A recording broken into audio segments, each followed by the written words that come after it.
কিন্তু আমারও লোক আছে, তারা খবর দেয়। এরা যদি ফিরে আসে, এদের প্রথম কাজ হবে পশ্চিম বাংলাকে পশ্চিম বাংলাদেশ করে দেওয়ার। এরা পশ্চিম বাংলাদেশ করতে চাইছে। আপনারা কোথায় যাব, আমরা কোথায় যাব? তাহলে আমাদের বাঁচতে দেবে না।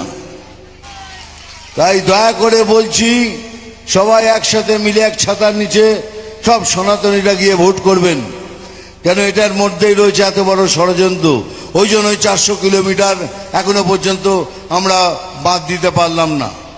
প্রধানমন্ত্রী লিখেছেন, গৃহমন্ত্রী লিখেছেন আমাদের জমি দিন, কিন্তু জমি দেননি উনি। কেন ওখান দিয়ে লোক ঢোকাবেন, তারপরে এখানে এসে ওনাকে ভোট করবেন, আর উনি এটাকে পশ্চিম বাংলাদেশ করে দেবেন। কিন্তু বলছি, এটা যে স্বপ্ন থাকে, এই স্বপ্নটা আপনার স্বপ্নই থেকে যাবে। পশ্চিম বাংলা কখনো পশ্চিম বাংলাদেশ হবে না।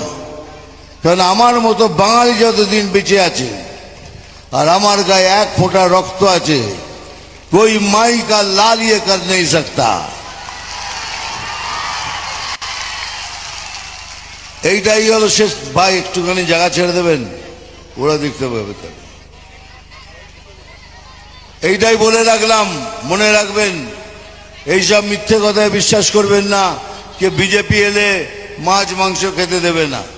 এই তো আমি শুটিং করে এলাম রাজস্থানে, ভোপালে, এগুলো বিজেপি শাসিত রাজ্য। অ্যাকচুয়ালি উনি ঘুরিয়ে নাক দেখাচ্ছেন। উনি বলছেন ওই মাংসটা খেতে দেবে না।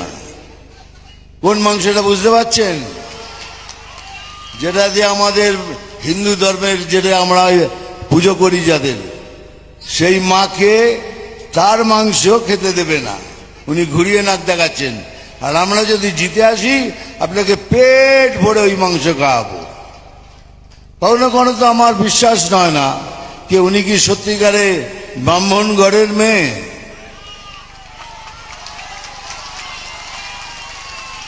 বলে এইসব কথা ভাবতে পারেন কি করে?